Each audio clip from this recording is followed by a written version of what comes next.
יש לסגור שקעים וחורים גדולים באמצעות תערובת בטון מחוזקת.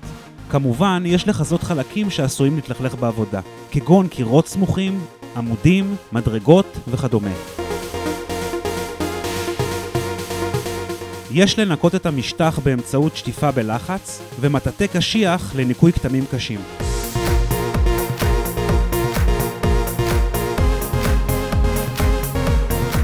בשלב זה נערבב באמצעות מערבבת את הבטון בטון מיקרוטופינג על ידי הוספת מים לפי ההוראות שעל הדלי.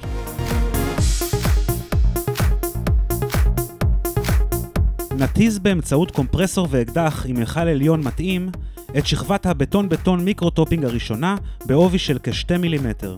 מטרת ההתזה כאן היא לייצר מרקם אחיד לפוגה. פוגה זה המרווחים בין האבנים. ניתן לגוון את התערובת בפיגמנט על מנת לקבל בסוף העבודה את הצבע הרצוי בפוגה.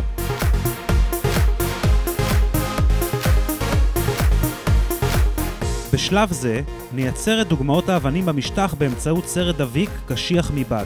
עובי הסרט שתבחרו יהיה עובי הפוגה. הדבקת הסרט לביצוע חיתוכים מתבצעת ביד חופשית לפי דוגמה מתמונה או עיצוב עצמי.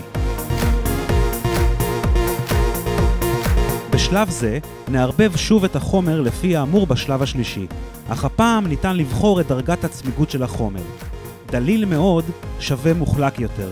קצת סמיך ייתן מרקם קורקרי יותר. החומר מתייבש למצב דריכה תוך שעתיים, וייבוש מלא הינו לאחר 24 שעות. בשלב זה נבצע שוב התזה, הפעם בעובי של לפחות 3-4 מילימטר. ההתזה תתבצע על כל המשטח ועל גבי חיתוכי הסרט הדביק. בשלב זה נצבע את המשטח באמצעות צבע ייעודי שהינו בטון קולור. הצבע מעתיק את מרקם תערובת הצימנט והמיקרוטופינג לגוון הסופי שרצוי. הצביעה מתבצעת באמצעות מרססת גינה או קומפרסור ואקדח צבע מתאים. ניתן לצבוע בצבע אחד ולייצר הדגשים באמצעות צבע נוסף. ייבוש הצבע הינו שעתיים, ייבוש מלא 24 שעות. לאחר ייבוש חלקי של כ-12 שעות, נסיר את הסרט הדביק באמצעות משיכה, מה שיגרום לחלק שאינו הפוגה להישבר ולחשוף את החלק של שכבת המיקרוטופינג הראשונה. לאחר הסרת שאריות הסרט הדביק, אפשר לאסוף את הלכלוך, אך עדיין לא לשטוף עם מים או לשפשף. ניקוי מים יכול להתבצע רק לאחר 48 שעות מהתזת הצבע.